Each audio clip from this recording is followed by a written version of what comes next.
Is this the virus he was going on about? The so-called Supe killer? Hello and welcome back to our channel, guys. 2 episodes of The Boys Season 5 have just dropped, and what an absolute banger. For me, it was 1 bathroom break and straight 2 hours of chaos, followed by a WTF moment at the end of episode 2. Soldier Boy sprang back from death, and for a second my mind went like, wait, I saw it somewhere. And then I realized, Homelander's daddy pulled an Undertaker sit-up. Oh Lord, Kripke just brought together the best of both worlds. Anyhow, so how did Soldier Boy survive the soup-killing virus? Because it clearly seemed to work perfectly. Well, we have a couple of theories in mind, so without any further ado, let's get to business. The first 2 episodes of The Boys felt perfectly built. It took just enough time for the gang to reunite and set up the fact that Butcher was now ready to go to any extent to get the virus perfected by Samir. You remember Samir, right? Victoria Newman's baby daddy who was working on a soup-killing virus in Season 4? And yes, he's done it. Samir has finally made a black liquid which, when brought in contact with the soup's body, is capable of giving them a grotesque and painful death. But wait, all of this was just talk, and the boys needed an actual test subject before celebrating their victory. Well, as Butcher said, someone above really loves them. Because they didn't get 1 or 2, but 3 soups to test the virus on, and one of them was none other than the shield-carrying Soldier Boy. But how did he enter the picture? The man was comfortable in ice for years. The answer is simple: Homelander and his daddy issues. See, the big blue baddie awoke Soldier Boy, claiming that he wanted to use him as bait in case Butcher really has the virus he's been boasting about, and draw the boys out. In reality, he just wanted his father. Coming back to Butcher and his team, they managed to lure Soldier Boy inside the teenage Kick's apartment, and in a nail-biting moment, it was revealed that the virus-filled vial had been broken, causing the deaths of Rock Hard, Jetstreak,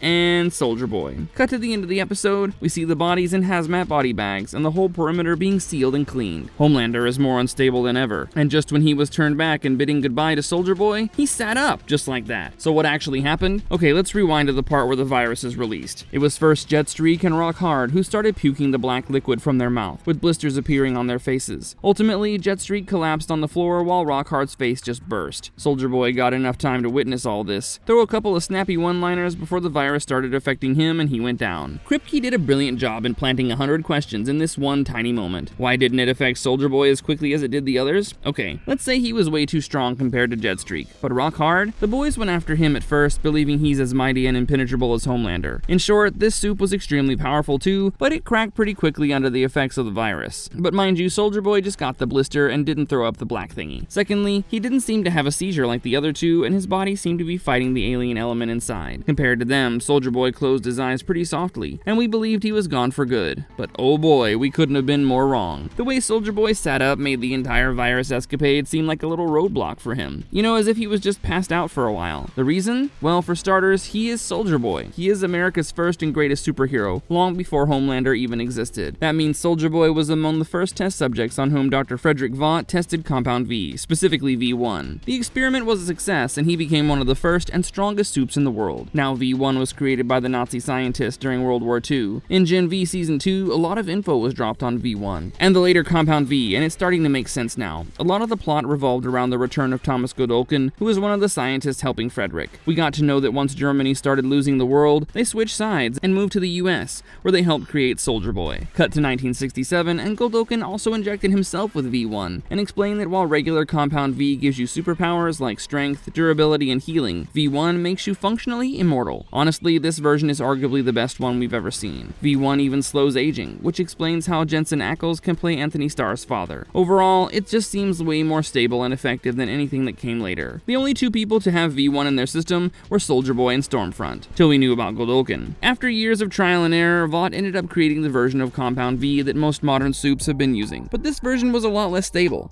Sure, it gave 1 power, but what they got was pretty much unpredictable. There were a few things that might nudge the outcome one way or another, but most of the time it was pure luck. One could walk away with something insanely strong or end up with something completely underwhelming. How it entered the body also made a difference. Most of the time it was injected straight in, but we've seen other methods too. Things like contaminated water could spread it, which is how animals ended up turning into soups. A lot of people also assumed that Compound V could heal injuries, but that wasn't really how it worked. Take Stormfront for example. After getting completely destroyed by Ryan Butcher, you would expect more V to fix her, but it did nothing. something. That was probably because she already had the original formula in her system, and just by the way, she wasn't dead even after Ryan mutilated her. Stormfront chose to die on her own accord. So the original V1 was a totally different ballgame, and the immunity it endowed was unbelievable. And that's exactly how it kept Soldier Boy dormant in the face of the Supe-killing virus and affect him only partially. Interestingly, this idea didn't pop out suddenly in Season 5. Soldier Boy was already shown as someone with toxin resistance. There was even a line in The Boys Season 3 where he talked about drinking something from Bill Cosby that was implied to be drugged, and instead of it knocking him out, he just treated it like a really strong drink. So right there, we got the idea that normal stuff just didn't work on him. But the real reason he was like this mostly came from what happened to him later. In Season 3 itself, we found out that after he was captured, he was taken to a lab in Russia. There, he was experimented on for decades, and we actually saw parts of this when Huey Campbell and the others uncovered footage and the files showing what was done to him. I guess that's where a lot of his durability really gets pushed to the extreme, and the V1 in his blood works even more efficiently. One of the clearest examples came later in that season when the boys tried to use halothane gas on him. This was supposed to knock him out, but with Soldier Boy, it barely had any significant effect. He could inhale it and keep functioning way longer than anyone else. The boys then went up against him using Novichok, which is one of the deadliest nerve agents in the world, and to be fair, it did work. It was actually one of the few things that could bring him down, but even then, it wasn't simple. It took a heavy dose just to knock him out, and it was clear that Soldier Boy could handle way more of it than a normal Supe ever could. In an interview with Megan Darwish for TV Insider, Kripke has confirmed that Soldier Boy is not dead, and to quote him, "The reasons that he's seemingly immune to this virus are what really set up the primary MacGuffin of the season. It really turns everything on its head. Suddenly, there's a way to survive the virus, and so it becomes a race of who acquires it. If Homelander acquires it, it's game over. Now, the next big question is, if Soldier Boy can survive the virus,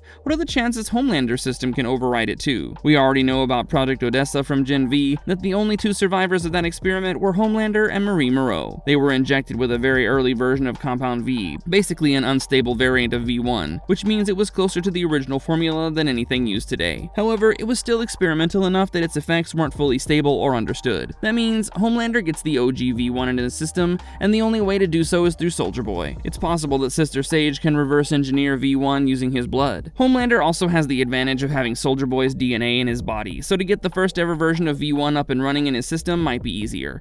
However, Soldier Boy might not be too happy about it because, come on, his son used him as a trap. Still, given the fact that we see them visiting Fort Harmony Medical Department together, it's likely that Soldier Boy will be sticking with Homelander for now. There's a good chance this ties back into V1 and the whole push toward immortality. But whether Soldier Boy will eventually turn on his son is still up in the air. Alright guys, that's it for today. The boys really came back swinging with these first two episodes, and that Soldier Boy ending was just insane. It completely flips everything we thought we knew about the virus and who it actually works on. Do let us know your theories in the comments below, and if you like this video, don't forget to like and subscribe to our channel, because we'll be going down this rabbit hole for quite some time. I'll see you in the next one. Bye!